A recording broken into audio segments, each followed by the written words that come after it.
ಗಜಮುಖನೆ ಜಯತು ಗಣನಾಥನೇ ಗಜಮುಖನೆ ಜಯತು ಗಣನಾಥನೇ ತ್ರಿಜಗವಂದ್ಯ ಶಿವ ಜಾತನೇ ತ್ರಿಜಗವಂದ್ಯ ಶಿವ ಜಾತನೇ ಗಜಮುಖನೆ ಜಯತು ಗಣನಾಥನೇ ಸಿದ್ಧಿವಿನಾಯಕ ವಿದ್ಯಪ್ರದಾಯಕ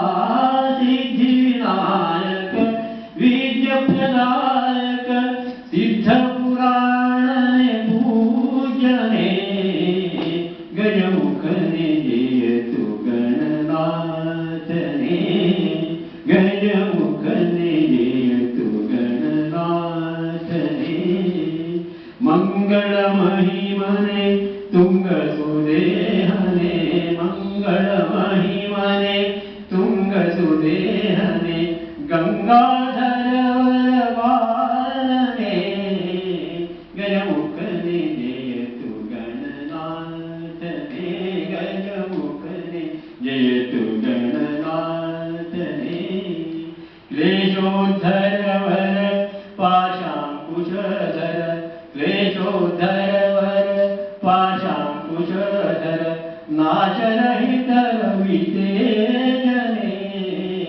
ಗಜಮುಖನೆ ಜಯತು ಗಣನಾಥನೇ. ಪದ್ಮ ಫೌಂಡೇಶನ್ನಿನ ದಂಪತಿಗಳು ಇವತ್ತಿಗೆ ಬಂದಿದ್ದಾರೆ. ಅವ್ರಿಗೂ ಕೂಡ ನಾವು ಕೇವಲ 5 ಹೊತ್ತು ನಿಮಿಷಗಳಲ್ಲಿ ಹೇಳಲಿಕ್ಕೆ ಸಾಧ್ಯವಿಲ್ಲ. ಅಷ್ಟೊಂದು ಸಾಧನೆಯ ಪರ್ವತ ಅವರು ಅಂತ ನಾನು ಹೇಳ್ತೇನೆ.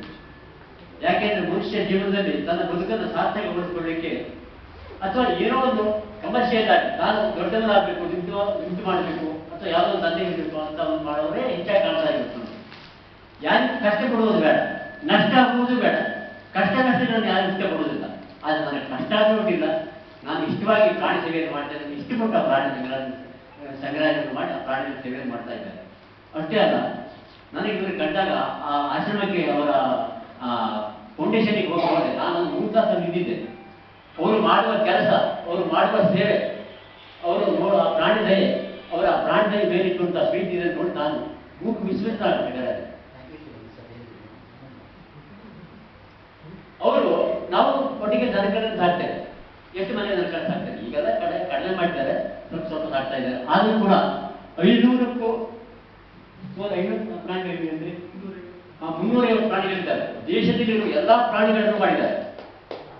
ದೇಶದಲ್ಲಿರುವ ಪ್ರತಿಯೊಂದು ಪ್ರಾಣಿಗಳು ಅವರಿಗೆ ಯಾಕೆ ಸಮೇತವಾಗಿ ವಿವಿಧ ಜಾತಿಯ ಕೋಳಿಗಳು, ವಿವಿಧ ಜಾತಿಯ ಕುರಿಗಳು, ವಿವಿಧ ಜಾತಿಯ ಕುದುರೆಗಳು, ವಿವಿಧ ಜಾತಿಯ ಕತ್ತೆಗಳು, ವಿವಿಧ ಜಾತಿಯ ಮಂಗಗಳು, ವಿವಿಧ ಜಾತಿಯ ಬೆಕ್ಕುಗಳು, ವಿವಿಧ ಜಾತಿಯ ನಾಯಿಗಳು. ನಾವೆಲ್ಲ ಒಂದೊಂದೇ 2 ನಾಯಿ ನವಿಲನ್ನು ನಾವು ಮನೆಯಲ್ಲಿ ನೋಡ್ತೇವೆ. ಅದರಲ್ಲಿ 6 ರೀತಿಯ ನವಿಲು ಬಾತುಗಳನ್ನು ಎಷ್ಟು ವಿಧವಾದ ಬಾತುಗಳು ಮಾಡಿದ್ದಾರೆ.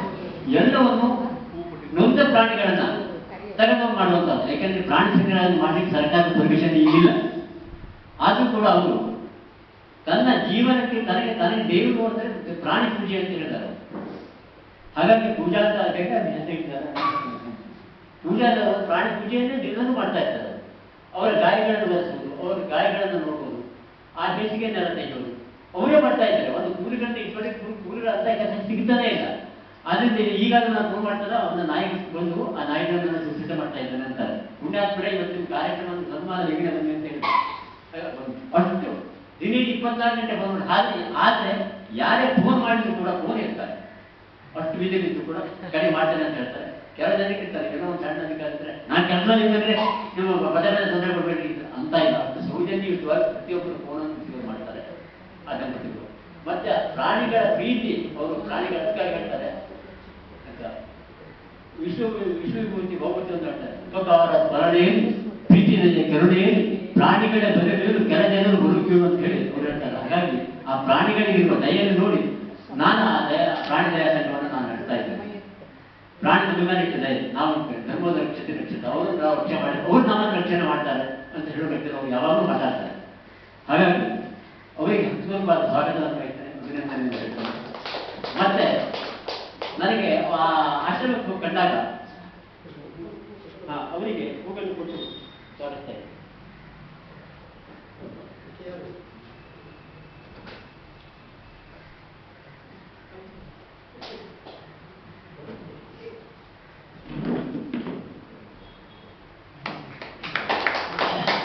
ಅಷ್ಟೊಂದು ಪ್ರಾಣಿಗಳನ್ನ, ಪ್ರತಿ ಪ್ರಾಣಿಗಳನ್ನ ಕರೆದ್ರೆ ಅವಕ್ಕೆಲ್ಲ ಹೆಸರಿಟ್ಕೊಂಡಿದ್ದಾರೆ. ಅವ್ರು ಬರ್ತಾರೆ, ಏ ಬಾಬು, ಏ ಪುಟ್ಟು, ಹೀಗೆಲ್ಲ ಕರೆದು ಅವ್ರು ಹತ್ರ ಬರ್ತಾರೆ. ಹತ್ರ ಬಂದು ಕಿಟ್ಟಿರುತ್ತೆ, ಕೊಯ್ಯಾಡ್ತಾರೆ ಮೇಲೆ. ಅದು ಏನು ಮಾಡಿದ್ರು ಕಾರಣ ಅಂತಂದ್ರೆ ಉಪಕಾರ ಸ್ಮರಣೆ, ಪ್ರೀತಿದೆ, ಕರುಣೆ ಇಲ್ಲಿ ಹೇಳೋದಲ್ಲ ಅವರು ತಗೊಳ್ತಾರೆ. ಹಾಗಾಗಿ ಮತ್ತೆ ಒಂದ್ಸರಿ ನನಗೊಂದು ಮಾತನ್ನು ಕಂಡಾಗ ನೆನಪಾಯಿತು. ಭಗವದ್ಗೀತೆಯಲ್ಲಿ ವಿಷಾದ ಯೋಗದಲ್ಲಿ ಆ ಮಾತು ಬರ್ತದೆ. ಅರ್ಜುನ ನನಗೆ ಯುದ್ಧ ಬೇಡ, ಬಂದ್ರೆ ತಾನು ಯಾಕೆ ಬರಬೇಕು, ಕೃಷ್ಣ ನನಗೆ ಯುದ್ಧ ಬೇಡ, ಯುದ್ಧ ಮಾಡಿ ಆ ರಾಜ್ಯವನ್ನು ನನಗೆ ಬೇಡ, ಹಾಗಾಗಿ ನಾನು ಯುದ್ಧ ಕೊಡಲಿಲ್ಲ ಅಂತ ಹೇಳಿ ವಿಷಾದ ಅಂತ ಹೇಳಿದ್ರೆ ವಿಷಾದತೆ ಕುಂತು ಬಿಡ್ತಾನೆ. ಆವಾಗ ಭಗವದ್ಗೀತೆಯನ್ನು ಕೂರಿಸಿದ್ವಿ. ಆಗ ನಿನಗೆ ಯುದ್ಧ ಬೇಡ ಅಂದ್ಮೇಲೆ ನಾನು ನಿನಗೆ ಏನ್ ಬೇಕು ಅಂತ ಕೇಳು, ಅಂದ್ರೆ ನಾನು ಕೊಡ್ತೇನೆ, ನಾನು ನನ್ನ ವಿರಾಟ ವಿಶ್ವರೂಪವನ್ನೇ ನಿನಗೆ ತೋರಿಸ್ತೇನೆ ಅಂತ ಹೇಳಿ ಕೃಷ್ಣ ವಿರಾಟ ವಿಶ್ವರೂಪವನ್ನು ತೋರಿಸ್ತಾನೆ. ಹಾಗೆ ಈ ನಿನಗೆ ಏನ್ ಬೇಕು ಅಂತ ಕೇಳು, ಯುದ್ಧ ಬೇಡ ಹೋದಲ್ಲ, ಆ ಮತ್ತೇನ್ ಬೇಕು ಹಾಗಾದ್ರೆ ಕೇಳು. ಅವಾಗ ಹೇಳ್ತಾನೆ, ನ ತ್ವಹಂ ಕಾಮೇ ರಾಜ್ಯ ನ ಸ್ವರ್ಗಂ ನ ಪುನರ್ಭವಂ ಸತತಂ ದುಃಖದತ್ತಾನ ಮೂರ್ತಿನ ಪ್ರಾಣಿನಾಟ ಅಂತ ಹೇಳ್ತಾನೆ. ಈ ಕೃಷ್ಣ ಪರಮಾತ್ಮ, ನನಗೆ ಸ್ವರ್ಗವೂ ಬೇಡ, ಪುನರ್ಜನ್ಮ ಬೇಡ, ನನಗೆ ಸಂಪತ್ತು ಬೇಡ, ರಾಜ್ಯ ಬೇಡ, ನನಗೆ ಮೂಕ ಪ್ರಾಣಿಗಳ ಸೇವೆ ಮಾಡುವ ಭಾಗ್ಯವನ್ನು ಕೊಡು ಅಂತ ಕೇಳ್ತಾರೆ. ನನಗೆ ಈ ದಂಪತಿಗಳನ್ನು ನೋಡಿದಾಗ ಆ ಶ್ಲೋಕ ನೆನಪಾಯಿತು. ಅಷ್ಟು ಪ್ರಾಣಿಗಳಿಗೆ ಅಷ್ಟು ಧೈರ್ಯ ಮಾಡಿದ್ದಾರೆ. ಎಲ್ಲರೂ ಕೂಡ ನಾನು ಹೇಳ್ತೇನೆ, ಒಂದರ ಅವಕಾಶ ಶಿಕ್ಷೆ ಬಂದು ಹುಡ್ಕೊಂಡ್ಬರ್ರಿ, ಇಲ್ಲೇ ಸುಳಿತಲ್ಲ ಆಗ್ತದೆ, ಇಲ್ಲೇ ಕೆರೆಕಾಯಿ ಕಟ್ಟಿ ಇಲ್ಲ ಆಗ್ತದೆ, ನೋಡ್ಕೊಂಡು ಬರ್ರಿ ಅಂತ ನಾನು ಹೇಳ್ತೇನೆ. ನೋಡುವಂತ ಕೆಲಸ ಮಾಡ್ತಾರೆ. ಇವತ್ತಲ್ಲಿ ಅನೇಕ ನಿರೀಕ್ಷೆಲ್ಲ ಹೋಗ್ತಾರೆ, ಎಲ್ಲ ಮಾಡ್ತಾರೆ. ಆದರೆ ಎಷ್ಟು ಸಹಾಯ ಮಾಡ್ತಾರೋ ಇದನ್ನು ನೀವು ಹೇಗೆ ನಡೆಸ್ತೀರಿ ಅಂತ ಕೇಳಿದರೆ ಅವರು ದೇವರು ನೋಡ್ತೀನಿ, ದೇವ್ರು ನಡೆಸ್ತಾ ಇದ್ದಾನೆ, ನಾನು ದೇವ್ರ ಹಂಗೆ ಬರ್ತಾನೆ, ದೇವ್ರ ಪ್ರಾಣಿ ರೂಪದಲ್ಲಿ ಬಂದಿದ್ದಾನೆ, ನಿಮ್ಮಂಥವರ ರೂಪದಲ್ಲಿ ನನಗೆ ಬಂದಿದ್ದಾನೆ ಅಂತ ನನ್ನ ಕಲ್ಪಿಗೆ ಹೇಳ್ಬಿಡ್ಬೇಕು. ನಾನೇನ್ ಮಾಡಿದೆ ನಿಮಗೆ ಅಂತಂದ್ರೆ, ನನಗೆ ಮಯೂರವರ್ಮ ಸಾಂಸ್ಕೃತಿಕ ವೇದಿಕೆಯಿಂದ ಸನ್ಮಾನ ಮಾಡ್ಲಿಕ್ಕೆ ನನಗೆ ಮನಸ್ಸು ಮಾಡಿದಾಗ ಅವ್ರು ಹಾಗೆ ನೀವೇ ನಮಗೆ ದೇವರಿಗೆ, ಅಥವಾ ನಿಮ್ಮಂಥವರಿಂದ ಪರಿಚಯ ಆದಾಗ ಅವ್ರ ಪರಿಚಯವನ್ನು ಈ ಪ್ರಾಣಿ ಸಂಗ್ರಹಾಲಯ ನೋಡಿ ಬಂದು ಹೋದಾಗ ಏನೋ ತಿಳಿದು ಕೊಡ್ತಾರೆ. ಅದೇ ನೆಡ್ತಾ ಇದ್ರು. ಅದು ಅದೇ ದಿವಸಕ್ಕೆ ಎಷ್ಟೋ ಖರ್ಚು ಬರ್ತದೆ ಬಿಡಿ, ಅದು ಯಾಕೆ ಮಾಡ್ತೇನೆ ಅಂತ ದೇವರಿಗೆ ಅಂತ ಹೇಳ್ತಾರೆ. ಖಂಡಿತ ಮತ್ತೆ ಟೈಮ್ ಅವರಿಗೆ 5 ರೂಪಾಯಿ ತೆಗೆದಾಗ ಇನ್ನೇನು ಪ್ರಾಣಿಗೆ ಬರ್ತದೆ ಗಾಡಿಗಳ 5 ರೂಪಾಯಿ ಇಳಿಸ್ಕೊಂಡು ದುಡ್ಡಿಲ್ಲ, ಬಾಡಿಗೆ ಕೊಡ್ಲಿಕ್ಕೆ ದುಡ್ಡಿಲ್ಲ, ಏನ್ ಮಾಡ್ತಾರೆ ಅಂದಾಗ ಇದ್ದಕ್ಕಿದ್ದ ರಸ್ತೆಗಳ ಹಣ ಏನಿಲ್ಲ. ಅದು ಯಾರಿಗೂ ಅಂತ ಕೇಳಿದ ಹಣ ಯಾರು ತಂದಾರ ಅಂತ ಹೇಳ್ತಾರೆ ಹೊರತು ಅವರಿಗೆ ಆದೇಶ ಪ್ರಾಣಿ ಹಣ ರಸ್ತೆಲ್ಲ ಸಿಗ್ತದೆ. ಅಂದ್ರೆ ದೇವರು ನನಗೆ ಪ್ರಾಣಿಗಳಿಂದ ನಿಮ್ಮಂತ ಕೊಟ್ಟಿದ್ದಾರೆ, ತಪ್ಪೇನು ಅಂತ ಹೇಳ ಮಾಡ್ತಿರ್ಬೋದು. ಎಂಥ ಗುಣ ಇದು ನನಗೆ ಅಷ್ಟೀವಾಗ. ಹಾಗೆ ಮೊನ್ನೆ ಒಂದು ಘಟನೆಯನ್ನು ಹೇಳ್ತಾರೆ. ಇವರು ಪ್ರಾಣಿ ಸಂಗ್ರಹ ಬಂದಾಗ ಕೇಂದ್ರ ಮಂತ್ರಿ ಕರ್ಕೊಂಡಿದ್ದು ಕುತ್ತಿಗೆಯಲ್ಲಿ ಸರ ಕರ್ಕೊಂಡು ಆವಾಗ ಅವ್ರಿಗೆ ಎಲ್ಲಿ ಸಿಗದೆ ಅಂತ ಗೊತ್ತಾಗಲ್ಲ. ಆದ್ರೆ ನಾನು ಪ್ರಾಣಿ ಸಂಗ್ರಹಾಲಯಕ್ಕೆ ಹೋಗಿದ್ದೆ, ಬಹುತೇಕ ಅಲ್ಲಿ ಸಿಗಬಹುದು ಅಂತ ಹೇಳಿ ಅವ್ರಿಗೆ ಇವರಿಗೆ ಫೋನ್ ಮಾಡ್ತಾರೆ. ಹಾಗಾಗಿ ಹುಡುಕ್ ನೋಡುವ ಅಂತ ಹೇಳಿದ್ರು. ಅವ್ರಿಗೂ ಕರ್ಕೊಂಡು ಹುಡುಗರು. ಆದ್ರೆ ಪ್ರಾಣಿ ಸಂಗ್ರಹಾಲಯದಲ್ಲಿ ಸಿಕ್ಕಿತ್ತು. ಅಕಸ್ಮಾತ್ ಇಲ್ಲಿ ಬೀಳಿಲ್ಲ ಅಂತ ಹೇಳ್ಬಿಟ್ಟಿದ್ದು ಮುಗಿದೋಗುತ್ತೆ, ಇವರಿಗೆ ಸಿಕ್ಕಿದ್ದ. ಆದ್ರೆ ನನಗೆ ಆ ಪರಸ್ ನನಗೆ ಬೇಡ, ನಾನು ಕಷ್ಟಪಟ್ಟಿದ್ದು ನನಗೆ ಸಿಗಬೇಕು. ನನಗೆ ಕಷ್ಟ ಆಗಿದೆ ಅಂತ ಹೇಳಿದ್ದೇನೆ ನಾನು. ಹಾಗೆ ಇದರೊಳಗೆ ನಾನು ಶ್ರೇಷ್ಠನೆ ಕಾಣ್ತೇನೆ, ಇದರಲ್ಲೇ ಜೀವನ ಸಾರ್ಥಕತೆಯನ್ನು ಕಾಣ್ತೇನೆ ಅಂತ ಮಾತನ್ನು ಹೇಳಿದಾಗ ನನಗೆ ಕಣ್ಣಲ್ಲಿ ನೀರು ಬಂದಿಲ್ಲ. ಅಂತ ದಂಪತಿಗಳಿಗೆ ನಾನು ಇವತ್ತಿಗೆ ಸನ್ಮಾನ ಮಾಡ್ತೀನಿ ಹೇಳಿ ಎತ್ತಿಗೆ ನಾವು ಈ ಸನ್ಮಾನ ಅವರ ಸಾಧನೆ ಏನೂ ಅಲ್ಲ. ಅವರಿಗೆ ಸರ್ಕಾರದಂತ ಆಡಳಿತಗಳ ವ್ಯವಸ್ಥೆ ಕಣ್ತೆರೆಯಿತು. ಅವರಿಗೆ ಇನ್ನು ಹೆಚ್ಚಿನ ಸಾಧನೆಗೆ ಬಹುಮಾನಗಳನ್ನು ಕೊಡಲಿ, ಅಥವಾ ಸರ್ಕಾರ ಕೂಡ ಇದಕ್ಕೆ ಏನಾದರೂ ಪರಿಹಾರ ಕೊಡುವಂತೆ ನಾವೆಲ್ಲ ಕೂಡ ಪ್ರಯತ್ನ ಮಾಡೋಣ ಅಂತ ಹೇಳ್ತಾ ಅವರಿಗೆ ಹತ್ತು ಸ್ವಾಗತವನ್ನು ವಹಿಸಿ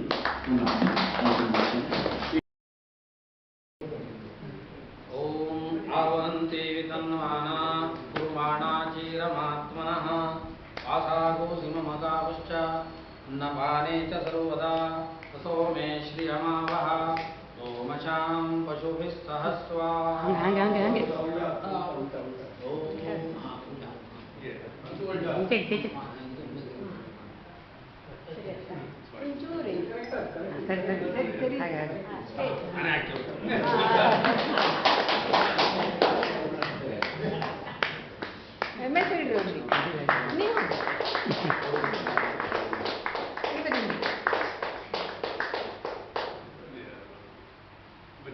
ಇವತ್ತಿಗೆ ನಾವು ಕೊಡೋದೇನೋ ಕಿಂಚಿತ್ತು, ಅದನ್ನು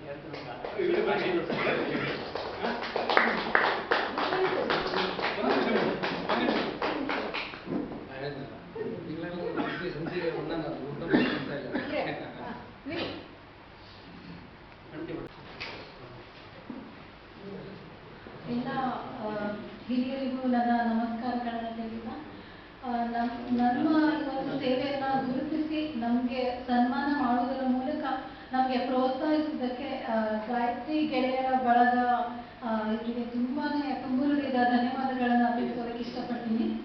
ಆಕ್ಚುಲಿ ಹೇಳಬೇಕು ಅಂತಂದ್ರೆ ನಮಗೆ ಚಿಕ್ಕ ವಯಸ್ಸಿನಲ್ಲೂ ನಮಗೆ ಪ್ರಾಣಿಗಳ ಮೇಲೆ ತುಂಬಾನೇ ಪ್ರೀತಿ. ಎಲ್ಲಾದ್ರೂ ರೋಡಲ್ಲಿ ಹೋಗ್ಬೇಕಿದ್ರೆ ಆಕ್ಸಿಡೆಂಟ್ ಆಗಿದ್ರು ಅಂತನ್ನ ಈ ಥರದನ್ನೆಲ್ಲ ನೋಡಿದಾಗ ನಮ್ಮ ತಂದೆಯವರು ಕೂಡ ತಗೊಂಡು ಮನೆಗೆ ಬಂದ್ಬಿಡ್ತಾರೆ. ಅಯ್ಯೋ ಏನೋ ಒಂದು ಮರಿ ಬಿದ್ದಿದೆ ಅದನ್ನ ನೋಡ್ಕೊಬೇಕು ಅಂತೇಳಿ. ಸೊ ಅದನ್ನ ನೋಡ್ತಾ ಬೆಳೆದಂತ ನಮಗೂ ಕೂಡ ಪ್ರಾಣಿಗಳ ಮೇಲೆ ಒಲವು ಜಾಸ್ತಿ ಆಗಿತ್ತು. ಹಾಗಾಗಿ ಇವಾಗ ನಾವು ಸುಮಾರು ಒಂದು 15 ಇಯರ್ಸಿಂದನೇ ಅಂದ್ರೆ ಅವಾಗಲಿಂದನೇ ನಾವು ರೋಡಲ್ಲಿ ಎಲ್ಲ ಆಕ್ಸಿಡೆಂಟ್ ಆಗಿದ್ದಿರೋದು, ಏನೋ ಪ್ರಾಬ್ಲಮ್ ಆಗಿದ್ದಿರೋಂಥ ರೋಗ ಬಂದು ನರಳಾಡ್ತಾ ಇರೋಂಥದಕ್ಕೆಲ್ಲ ಅಲ್ಲೇ ಹೋಗಿ ಟ್ರೀಟ್ಮೆಂಟ್ಸ್ ಮಾಡಿಸ್ಬಿಟ್ಟು ಅಲ್ಲೇ ನೋಡ್ಕೊಂಡು ಬರ್ತಾ ಇದ್ದೆ. ನೆಕ್ಸ್ಟ್ ಡೇ ಮತ್ತೆ ಅಲ್ಲಿ ಹೋದಲ್ಲಿ ನೋಡಿದಾಗ ಆ ಪ್ರಾಣಿಗಳೇ ಇರ್ತಿರ್ಲಿಲ್ಲ. ಅವಾಗ ನಮ್ಗೊಂಥರ ಬೇಜಾರಾಗ್ತಿತ್ತು, ಅಯ್ಯೋ ಅದಕ್ಕೆ ಏನಾದ್ರು ಮಾಡೋಣ ಅಂದ್ರೆ ಅಲ್ಲಿರಲ್ಲ ಅಂತ.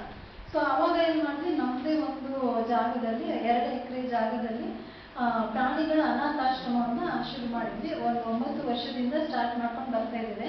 ಇದೇನಂದ್ರೆ ನಮ್ಮ ಉತ್ತರ ಕನ್ನಡ ಜಿಲ್ಲೆಯಲ್ಲಿನೇ ಪ್ರಪ್ರಥಮ ಬಾರಿಗೆ ಮಾಡಿರೋದು. ನಮ್ಮ ಇಡೀ ಉತ್ತರ ಕನ್ನಡ ಡಿಸ್ಟಿಕ್ ಅಲ್ಲೇ ಎಲ್ಲೂ ಇಲ್ಲ ಇದು ಪ್ರಾಣಿಗಳ ಅನಾಥಾಶ್ರಮ. ಸೊ ಫಸ್ಟ್ ಏನಂದ್ರೆ ನಮ್ಮ ಲೋಕಲ್ ಸಿರ್ಸಿಯಿಂದ ಎಲ್ಲ ಪ್ರಾಣಿಗಳು ಹೊರತಾಗಿರೋದು, ಆಕ್ಸಿಡೆಂಟ್ ಆಗಿರೋದು ಬರ್ತಾ ಇತ್ತು. ಆಮೇಲೆ ಇಡೀ ಉತ್ತರ ಕನ್ನಡದಿಂದ ಬರಕ್ಕೆ ಶುರುವಾಯಿತು.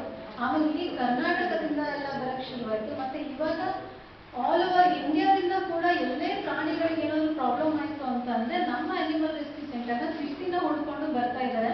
ಸೊ ನಮ್ಮ ಒಂದು ಪ್ರಾಣಿಗಳ ಅನಾಥಾಶ್ರಮದ ಹೆಸರು ಭಾರತದ ತುದಿಯವರೆಗೂ ಹೋಗ್ಬಿಟ್ಟಿದೆ. ಯಾಕೆ ಅಂತಂದ್ರೆ ಕರ್ನಾಟಕದ ಇತಿಹಾಸದಲ್ಲಿ ಪ್ರಪ್ರಥಮ ಬಾರಿಗೆ ನಮ್ಮ ಒಂದು ಅನಾಥಾಶ್ರಮ ಒಂದು ಹಿಸ್ಟ್ರಿನ ಕ್ರಿಯೇಟ್ ಮಾಡಿದೆ. ಅಂದ್ರೆ ದಕ್ಷಿಣ ಭಾರತದಲ್ಲಿನೇ ಎಲ್ಲೂ ಕೂಡ ಯಾಕ್ ಮೃಗಗಳು ಅಂತ ಹೇಳ್ತಾರೆ ಅಂದ್ರೆ ಹಿಮಾಚಲ ಪ್ರದೇಶದಲ್ಲಿ ವಾಸ ಮಾಡುವಂತ ಪ್ರಾಣಿಗಳು ಯಾಕಂತ ಹೇಳ್ತಾರೆ. ಅದು ನಮ್ಮ ದಕ್ಷಿಣ ಭಾರತಕ್ಕೆ ಬಂದಿರೋದು ಇದೇ ಕರ್ನಾಟಕದ ಇತಿಹಾಸದಲ್ಲೇ, ದಕ್ಷಿಣ ಭಾರತ ಇತಿಹಾಸದಲ್ಲೇ ಮೊಟ್ಟ ಮೊದಲ ಬಾರಿಗೆ. ಹಾಗಾಗಿ ನಮ್ಮ ಅನಾಥಾಶ್ರಮ ಒಂದು ಇತಿಹಾಸವನ್ನು ಕೂಡ ಸೃಷ್ಟಿ ಮಾಡಿದೆ.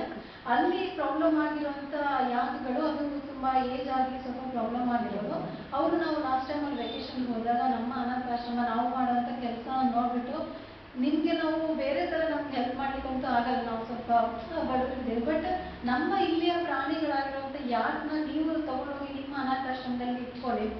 ಅದು ಏನಂದ್ರೆ ಅದರಿಂದ ಅಟ್ಲೀಸ್ಟ್ ಜನರಾದ್ರೂ ನೋಡಿ ಬರ್ತಾರಲ್ವಾ ಅಂತ ಹೇಳ್ಬಿಟ್ಟು ಹಿಮಾಚಲದ ತುದಿ ಅಂದ್ರೆ ಭಾರತದ ಕೊನೆ ಹಳ್ಳಿ ಅದು, ಅಲ್ಲಿಂದ ನಮ್ಮ ಒಂದು ಸಿರ್ಸಿಗೆ ಕಳಿಸ್ಕೊಟ್ಟಿದ್ದಾರೆ ಅಂತಂದ್ರೆ ನಮ್ಮ ಒಂದು ಅನಾಥಾಶ್ರಮದ ವತಿಯಿಂದ ಭಾರತದಲ್ಲೂ ಕೂಡ ನಮ್ಮ ಹೆಸರಾಗಿ ಹೇಳ್ಕೊಳ್ಳೋದು ನಮಗೂ ಕೂಡ ಹೆಮ್ಮೆ ಆಗುತ್ತೆ. ಅಷ್ಟೇ ಅಲ್ಲದೆ ನಮ್ಗೆ ಈ ಒಂದು ಸನ್ಮಾನ ಏನಿದೆಲ್ಲ ಸಿಗ್ತಾ ಇದಕ್ಕೆ ಮೇನ್ ಕಾರಣ ಅಂತಂದ್ರೆ ನಮ್ಮ ಪ್ರಾಣಿಗಳು. ಹಾಗಾಗಿ ಅವರಿಂದನೇ ಇವತ್ತು ನಾವು ಎಲ್ಲಾ ಕಡೆ ನಮ್ಮ ಒಂದು ಪರಿಚಯ ಆಗ್ತಾ ಇದೆ ಅಂದ್ರೆ ನಮ್ಮ ಮುಖ್ಯ ಕಾರಣ ಆಗಿರೋರು ನಮ್ಮ ಪ್ರಾಣಿಗಳು. ಹಾಗಾಗಿ ನಮ್ಗೆ ಈ ಒಂದು ಏನು ಸನ್ಮಾನ ಇದು ಸಿಗ್ತಾ ಇದೆ ಅದೆಲ್ಲಾನು ನಾನು ನನ್ನ ಪ್ರಾಣಿಗಳಿಗೆ ಸಲ್ಲಿಸೋದಕ್ಕೆ ಇಷ್ಟಪಡ್ತೀನಿ. ಹಾಗೆ ನಮ್ಮ ಕೆಲಸವನ್ನು ನೀವು ಪ್ರೋತ್ಸಾಹಿಸಿ ನಮಗೆ ಸನ್ಮಾನವನ್ನ ಮಾಡಿರೋದಕ್ಕೆ ತಮ್ಮೆಲ್ಲರಿಗೂ ತುಂಬ ಹೃದಯದ ಧನ್ಯವಾದಗಳನ್ನ ಹೇಳ್ತಾ ನನ್ನ 2 ಮಾತನ್ನ ಮುಗಿಸ್ತಾ ಇದ್ದೀನಿ.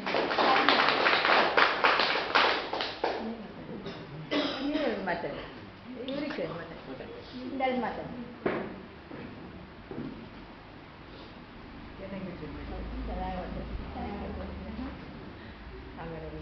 ಆಕ್ಚುಲಿ ಇವತ್ತು ನಮಗೆ ಈ ವೇದಿಕೆಗೆ ಕರೆಸಿದಂತ ಎಲ್ಲ ಗಣ್ಯರಿಗೂ ನನ್ನ ನಮಸ್ಕಾರಗಳು.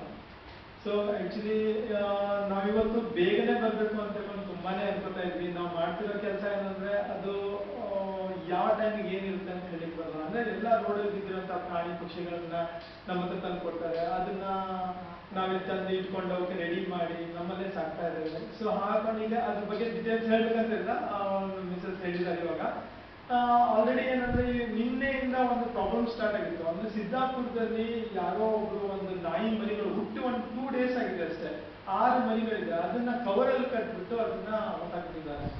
ಸೊ ಅದನ್ನ ನೋಡ್ಬಿಟ್ಟು ಅಲ್ಲೇ ಜನರು ಎಲ್ಲಿ ಕಳ್ಸೋದು ಅಂತ ಹೇಳ್ಕೊಂಡು ಅದ್ರ ಬಗ್ಗೆನೇ ಡಿಸ್ಕಸ್ ನಡೀತಾ ಇತ್ತು. ಸೊ ಕಡೆಗೆ ಇವತ್ತು ಬೆಳಿಗ್ಗೆ ಅದನ್ನ ತಗೊಂಡು ಈಗ ಬರ್ಲಿವರೆಗೆ ಈಗ ಒಂದು 12 ಗಂಟೆಗೆ ನಮ್ಮ ರೆಸ್ಕ್ಯೂ ಸೆಂಟರ್ಗೆ ತಂದು ಮುಟ್ಟಿಸಿದ್ರು. ಸೊ ಅವು ಮರಿ ನೋಡ್ಬಿಟ್ರೆ 1 ದಿನದಿಂದ 24 hours ಅವಕ್ಕೆ ಹಾಲೇ ಇಲ್ಲ, ಇನ್ನೂ ಕಣ್ಣು ಕೂಡ ಬಿಟ್ಟಿರಲಿಲ್ಲ. ಕಡೆಗೆ ಅದನ್ನ ನಾವು ತಂದು ಅದನ್ನ ಹಾಲೆಲ್ಲ ಕೂಡಿಸಿ ಬರ್ಲಿವರೆಗೆ ಸುಮಾರು ಟೈಮ್ ಹೋಗ್ಬಿಡ್ತು. ಸೊ ಬರ್ತಾ ಇದೀವಿ ಅಂತ ಅನ್ಕೊಂಡಾಗ ನಮ್ಮ ರೆಸ್ಕ್ಯೂ ಸೆಂಟರ್ ಅಲ್ಲಿ ಒಂದು ಡಾಗ್ ಅನ್ನ ಅಡಾಪ್ಷನ್ ತಂದ್ಕೊಂಡಿದ್ವು. ಅದು ಅದು ಸೊಂಟ ಮುದ್ದಿರೋದು ಅದು ಇವಾಗ ರೆಡಿ ಆಗಿದೆ. ಅದು ಏನಾಗ್ಬಿಟ್ಟಿದೆ, ಇವತ್ತು ಬೆಳಿಗ್ಗೆ ಅದು ಒಂದ್ ಕಡೆ ಹೋಲ್ ಮಾಡ್ಕೊಂಡ್ಬಿಟ್ಟು ಹೊರಗಡೆ. ಸೊ ಅದನ್ನ ಎಲ್ಲಿ ಹೋಯ್ತು ಅಂದ್ರೆ ನಾವು ಹುಡುಕಿ ಹಾಕಿದ್ವಿ, ಬಟ್ ಅದು ಎಲ್ಲಿ ಹೋಗಿತ್ತು ಅಂತ ಗೊತ್ತಾಗಿಲ್ಲ. ನಾವ್ ಇನ್ನೇನು ಇಲ್ಲಿ ಸನ್ಮಾನ ಕಾರ್ಯಕ್ರಮ ಇದೆ ಅಂತ ಬರ್ತಾ ಇದ್ದೇವೆ, ಅದು ನನ್ನ ಕಾರಿನ ವಾಸನೆ ನೋಡ್ಬಿಟ್ಟು ನನಗೆ ಈ ಫಾರೆಸ್ಟ್ರಿ ಕಾಲೇಜ್ ಏನಿದೆ ಅಲ್ಲಿ ರೋಡಲ್ಲಿ ಕಾಯ್ತಾ ನಿಂತ್ಕೊಂಡಿದ್ದೆ. ಕಾರನ್ನ ನೋಡಿ ಬೆನ್ನಬಿಡ್ತು. ಸೊ ಸೀದಾ ಅಷ್ಟೊಂದು ಕಾರ್ಗಳು ಓಡಾಡ್ತಿದಾವೆ, ಬಟ್ ಅದು ಬಂದು ನಮ್ಮ ಕಾರಿಗೆ ಇವಳು ಸಡನ್ ನೋಡಿದೆ, ನಾ ಕಾರ್ ನಿಲ್ಲಿಸಿದೆ, ನಮ್ಮ ಇವಳು ಇಲ್ಲಿ ಬಂದಿದ್ದಾಳಲ್ಲ ಅಂತಕೊಂಡು ಕಡೆಗೆ ಅವಳೇನಂದ್ರು ಬಂದ್ಬಿಟ್ಟು ನಾವು ಕಾರ್ ನಿಲ್ಸ್ಕೊಳ್ಳಿ ಸೀದಾ ನಮ್ಮ ಕಾರ್ ಹತ್ರ ಡೋರ್ ಹತ್ರ ಬಂತು. ಸೀದಾ ಅವಳು ಡೋರ್ ಓಪನ್ ಮಾಡಲು ಅವಳು ಮೈ ಮೇಲೆ ಬಂದು ಕುತ್ಕೊಂಡ್ಬಿಡ್ತು. ಸೀದಾ ಮತ್ತೆ ರಿಟರ್ನ್ ಹೋಗ್ಬಿಟ್ಟು ಅವಳಿಗೆ ಕರ್ಕೊಂಡು ಮತ್ತೆ ಅಲ್ಲಿ ಅಂದ್ರೆ ಅವಳಿಗೆ ಹೊರಗಡೆ ಪ್ರಪಂಚ ಗೊತ್ತಿಲ್ಲ. ಸೊ ಅದು ಬಂದ್ಬಿಟ್ಟು ಮತ್ತೆ ಅವಳಿಗೆ ತೊಂದರೆ ಆಗ್ತಾ ಇದೆ ಅಂತ ಗೊತ್ತಾಗ್ಬಿಡ್ತು. ಸೊ ಅವಳಿಗೆ ನಮ್ಮನ್ನೇ ವೇಟ್ ಮಾಡ್ತಾ ಇದ್ದೆ. ಸೊ ಹಾಕೊಂಡು ಅವಳಿಗೆ ಬಿಟ್ಟು ಬರ್ಲಿವರೆಗೆ ಲೇಟ್ ಆಯ್ತು. ನಮ್ಗೆ ಇಂಥ ತುಂಬಾನೇ ಪ್ರಾಣಿಗಳು ನಾವೀಗ ಏನಂದ್ರೆ ಆಕ್ಚುಲಿ ಮನುಷ್ಯರಿಗೆ ನಾವು ಏನಾದ್ರೂ ನಾವು ಮಾಡ್ಬೋದು, ಬಟ್ ಇವತ್ತು ನೆನ್ಪಿಟ್ಕೋತಾರೆ, ನಾಳೆ ಮರ್ತೋಗ್ಬಿಡ್ತಾರೆ, ಅದು ಎಲ್ಲರಿಗೂ ಗೊತ್ತುಂಟು. ಬಟ್ ಆದ್ರೆ ನಮ್ಮ ಪ್ರಾಣಿಗಳಿದೆ ಅಲ್ಲ, ನಾವು ಆಕ್ಚುಲಿ ನಾವ್ ಇಲ್ಲ ಅಂದ್ರೆ ನಾವು ಬರಲಿವರೆಗೂ ಕಾಯ್ತಾರೆ. ನಾವು ಒಂದು ಸ್ವಲ್ಪ ಅವ್ರಿಗೆ ಊಟ ಒಂದು ಪ್ರೀತಿ ಕೊಟ್ಟರೆ ಸಾಕು ಅವರಿಗೆ, ಅದು ಅವ್ರು ಕೊನೆಯವರೆಗೂ ಅವರು ತಾವು ಸಾಯದವರೆಗೂ ನಮ್ಮನ್ನ ಆ ಪ್ರೀತಿನ ಮಾಡ್ತಾ ಇರ್ತಾರೆ. ಸೊ ಅದನ್ನ ನಾವು ಬೆಲೆ ಕೊಟ್ಟು ಅವುಗಳಿಗೆ ಮತ್ತೆ ನಮ್ಮ ರೆಸ್ಕ್ಯೂ ಸೆಂಟರ್ ಇರುವಂತ ನಾವೇನಿದೆ ಪ್ರಾಣಿಗಳನ್ನ ನಾನು ಯಾವತ್ತೂ ಪ್ರಾಣಿ ಅಂತ ಅನ್ಕೊಂಡಿಲ್ಲ, ಅವರೆಲ್ಲ ನನ್ನ ದೇವರು ಅಂತ ಹೇಳ್ಕೊಂಡು ಅನ್ಕೊಂಡಿದ್ದಾರೆ. ಅದಕ್ಕೆ ಒಂದು ಚಿಕ್ಕ ನಿಮ್ಗೊಂದು ವಿಷಯ ಹೇಳ್ತೇನೆ. ಏನಕ್ಕಂದ್ರೆ ನಾನು ಫಸ್ಟ್ ರೆಸ್ಕ್ಯೂ ಸೆಂಟರ್ ಮಾಡಿದಾಗ ನಾ ಎಲ್ಲ ಇನ್ವೆಸ್ಟ್ ಮಾಡಿದ್ವಿ ಅಲ್ಲಿ. ಸೊ ಇನ್ವೆಸ್ಟ್ ಮಾಡಿದ್ದೇವೆ, ಬಟ್ ನಮ್ಮ ಹತ್ರ ಅಕೌಂಟ್ ಅಲ್ಲಿ ಕೆಲವೊಂದು ತರಲಿಕ್ಕೆ ಅಷ್ಟೊಂದು ಅಮೌಂಟ್ ಇಲ್ಲ ನಮ್ಮ ಟ್ರಸ್ಟ್ ಅಲ್ಲಿ. ಸೊ ಆ ಟೈಮ್ ನಲ್ಲಿ ನಮ್ಗೆ ಅವ್ರಿಗೆ ದಿನಕ್ಕೆ ನಮ್ಗೆ 6,000 ರೂಪಾಯಿ ನಮ್ಗೆ ದಿನಕ್ಕೆ ಬೇಕು. ಸೊ ಆ ಟೈಮ್ನಲ್ಲಿ ಅವ್ರಿಗೆ ಅಕ್ಕಿ ಬೇಕಿತ್ತು ಊಟಕ್ಕೆ. ನಾಯಿಗಳು ಸುಮಾರು ಒಂದು 100 ನಾಯಿಗಳಿದಾವೆ ನಮ್ಮ ಹತ್ರ. ಸೊ ಆ ನಾಯಿಗಳಿಗೆ ಅವು ಮತ್ತೆ ಯಾವ್ದು ಚೆನ್ನಾಗಿರೋದಲ್ಲ, ಎಲ್ಲ ಸೊಂಟ ಮುರಿದು ಎಲ್ಲ ಇವಾಗ ರೆಡಿ ಆಗಿದ್ದಾರೆ. ಸೊ ಅವ್ರಿಗೆ ಊಟಕ್ಕೆ ಅಕ್ಕಿ ಬೇಕಿತ್ತು. ಅವ್ರಿಗೆ ಏನ್ ಮಾಡೋದು ಅಂತ ನಾವು ಎಲ್ಲಾ ಕಡೆ ಹೇಳ್ತಾ ಇರ್ತಿದ್ವಿ, ತಂದು ಕೊಡ್ತಿದ್ರು, ದುಡ್ಡು ಕೊಟ್ಟು ಖರೀದಿ ಮಾಡ್ತಿದ್ವಿ. So one time Marikamba temple ದೇವಸ್ಥಾನ ಏನಿದೆ, ದೇವಸ್ಥಾನ ಹಿಂದ್ಗಡೆ ಅನ್ನಛತ್ರದ ಹತ್ರ ಡಾಗ್ಗಳನ್ನೆಲ್ಲ ಸಾಕಿದ್ದಾರೆ, ಅಂದ್ರೆ ಸ್ವಲ್ಪ ಅದು ಮಾಡ್ತಿರ್ತಾರೆ. ಸೊ ಆ ಡಾಗಿಗೆ ಆಪರೇಷನ್ ಮಾಡ್ಬಿಟ್ಟಿದ್ದಾರೆ. ಆಪರೇಷನ್ ಮಾಡ್ಬಿಟ್ಟು ಸ್ಟಿಚ್ ಹಾಕೋದು ಸರಿ ಆಗ್ತಿದೆ, ಅದು ಕರ್ಡ್ ಎಲ್ಲ ಹೊರಕೊಂಡ್ಬಿಟ್ಟಿದ್ದಾರೆ. ಸೊ ಡಾಕ್ಟರ್ಸ್ ಏನಂದ್ಬಿಟ್ರು, ಅದು ಇಲ್ಲ, ಅದಕ್ಕೆ ಇಂಜೆಕ್ಷನ್ ಕೊಟ್ಟು ಸಾಯಿಸ್ಬೇಕು, ಮಸಿಗಿಲಿ ಕೊಡ್ಬೇಕು, ಅದು ಬದುಕುದಿಲ್ಲ ಅಂತ. ಸೊ ಅವಾಗ ಅವರೆಲ್ಲ ನಮ್ಮ ಸಿಕ್ಕಿಲಿ ಒಂದು ಅನಾಥಾಶ್ರಮ ಇಂಥದ್ದು ಸ್ಟಾರ್ಟ್ ಆಗಿದೆ. ಸೊ ಅಲ್ಲೊಂದ್ಸಲ ಕೇಳಿ ನೋಡೋಣ ಅಂತ ನಮ್ಗೆ ಕಾಲ್ ಮಾಡಿದೆ, ಹಿಂಗೆ ಮಾರಿಕಾಂಬಾ ಟೆಂಪಲ್ ಈ ತರ ಹಿಂಗೆ ಆಗಿದೆ ನಮ್ಮ ದೇವಸ್ಥಾನದ್ದು. ಸೊ ನಾವು ನಿಮ್ಮ ಹತ್ರ ತಂದ್ಕೊಟ್ಟು ರೆಡಿ ಮಾಡ್ತೇವೆ. ಸೊ ಅಯ್ಯೋ ದೇವ್ರದಲ್ಲ ತಗೊಂಬರಿ ನೋಡೋಣ ಅಂತ. ಸೊ ಅವಳು ಬಂದು ಒಂದು ತಿಂಗಳು ನನ್ನ ರೆಸ್ಕ್ಯೂ ಸೆಂಟರ್ ಅಲ್ಲಿ ಉಳ್ಕೊಂಡವಳು. ಅವಳ ಹೆಸರು ಡುಮಿ ಅಂತ ಅವಳ ಹೆಸರು, ಅವರೆಲ್ಲ ಅದೇ ಹೆಸರು ಇಟ್ಟಿದ್ದಾರೆ. ಸೊ ಅವಳು ಬಂದು ಒಂದು ತಿಂಗಳಲ್ಲಿ ಪೂರ್ತಿ ರೆಡಿ ಆದ ತಕ್ಷಣ ಅವ್ರು ಮಾರಿಕಾಂಬಾ ಟೆಂಪಲ್ ಅವ್ರು ಬಂದು ಅದನ್ನ ತಗೊಂಡೋಗಿ ಅಲ್ಲೇ ಬಿಟ್ರು ಅವಳಿಗೆ. ಸೊ ಅವಳು ನನಗೆ ಅವತ್ತೇ ನಾನು ಅನ್ಕೊಂಡ್ಬಿಟ್ಟೆ, ಮಾರಿಕಾಂಬಾ ದೇವಸ್ಥಾನದಲ್ಲಿರೋ ದೇವಿ ಏನಿದ್ದಾಳೆ ಒಂದು ತಿಂಗಳು ನನ್ನ ರೆಸ್ಕ್ಯೂ ಸೆಂಟರ್ ನನಗೆ ಬಂದು ಉಳ್ಕೊಂಡು ಹೋದ್ಲು ಅಂತ ಅನ್ಕೊಂಡೆ. ಸೊ ಅವಳು ಯಾವತ್ತು ಅದು ಕಾಲಿಟ್ಲು ಅವಾಗಿಂದ ನನ್ನ ರೆಸ್ಕ್ಯೂ ಸೆಂಟರ್ಗೆ ಮಾರಿಕಾಂಬಾ ಟೆಂಪಲ್ ಇಂದ ಅಕ್ಕಿ ಸಿಗ್ತಾ ಇದೆ. ಅವ್ರು ಒಂದು ಅಕ್ಕಿ ಖಾಲಿಯಾಗಿದೆ ಅಂದ್ರೆ 3 ಕ್ವಿಂಟಲ್ ಅಕ್ಕಿ ಮಾರಿಕಾಂಬಾ ದೇವಸ್ಥಾನದಿಂದ ಕೊಡ್ತಾ ಇದ್ದಾರೆ. ಸೊ ಅದಕ್ಕೆ ನಾವಿಬ್ರು ಅಷ್ಟೇ ದೇವಸ್ಥಾನಕ್ಕೆ ಹೋದ್ರು ಅಂದ್ರೆ ಫಸ್ಟ್ ಡುಮ್ಮಿ ಬರ್ತಾಳೆ ನಮ್ಮ ಹತ್ರ, ನಮ್ಮ ಕಾರ್ ಹತ್ರ ಬರ್ತಾಳೆ. ಬಂದ್ಬಿಟ್ಕೊಂಡು ನಾವು ಫಸ್ಟ್ ಅವಳಿಗೆ ಕೈ ಮುಗಿದೆ, ಆಮೇಲೆ ನಂತರ ದೇವಸ್ಥಾನಕ್ಕೆ ಹೋಗ್ತೇವೆ. ಸೊ ಈ ತರ ತುಂಬಾನೇ ಇನ್ಸಿಡೆಂಟ್ಗಳು ಆಗಿದಾವೆ. ಸೊ ಅದಕ್ಕೆ ನಮ್ಗೆ ಮತ್ತೆ ನಮ್ಮನ್ನ ಹುಡ್ಕೊಂಡು ನಮ್ಮನ್ನು ಗುರ್ತು ಮಾಡಿ ಸರ್ ಏನಿದ್ದಾರೆ ಇಲ್ಲಿ ಕರ್ಕೊಂಡ್ಬಂದು ನಮ್ಮ ಗಾಯತ್ರಿ ಗೆಳೆಯರ ಬಳಗದಿಂದ ನಮ್ಗೆ ಸನ್ಮಾನ ಮಾಡಿದ್ದಕ್ಕೆ ಎಲ್ಲರಿಗೂ ನಾನು ಒಂದ್ಸಲ ಧನ್ಯವಾದ ಹೇಳ್ತೇನೆ.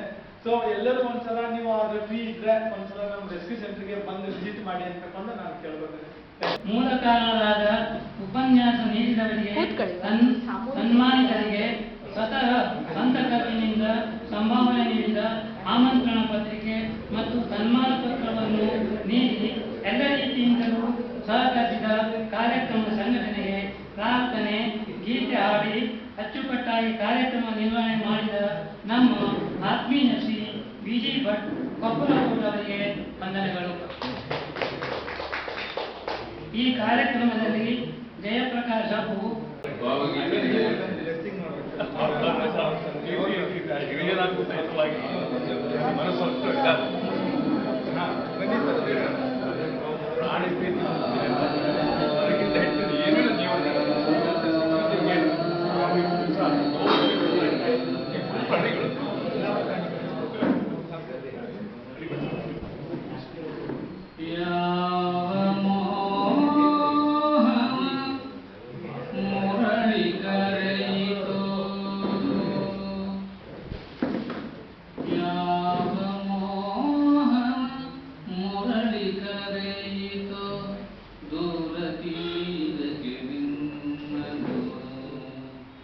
ಯಾವ ಬೃಂದಾವನವು ಸೆಳೆಯಿತೋ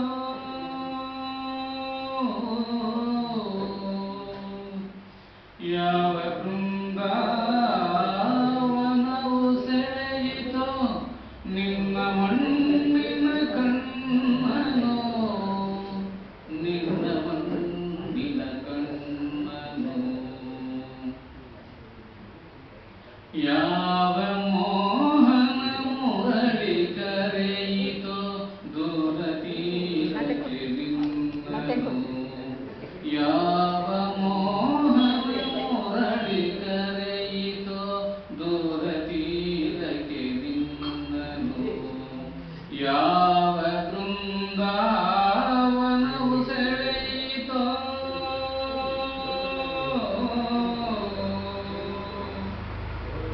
ಯಾವ ಬೃಂದಾವನವು ಸೆಳೆಯಿತೋ ನಿನ್ನ ಮಣ್ಣಿನ ಕಣ್ಣನು ಯಾವ ಮೋಹನ ಮುರಳಿ ಕರೆಯಿತೋ ದೂರ ತೀರಕ್ಕೆ ನಿನ್ನನು ದೂರ ತೀರಕ್ಕೆ ನಿನ್ನನು ಹೂವ ಹಾಸಿಗೆ ಚಂದ್ರ ಚಂದನ ಹೂವ ಹಾಸಿಗೆ ಚಂದ್ರ ಚಂದನ ಬಾಹುಬಂಧನ ಚುಂಬನ ಹೂವ ಹಾಸಿಗೆ ಚಂದ್ರ ಚಂದನ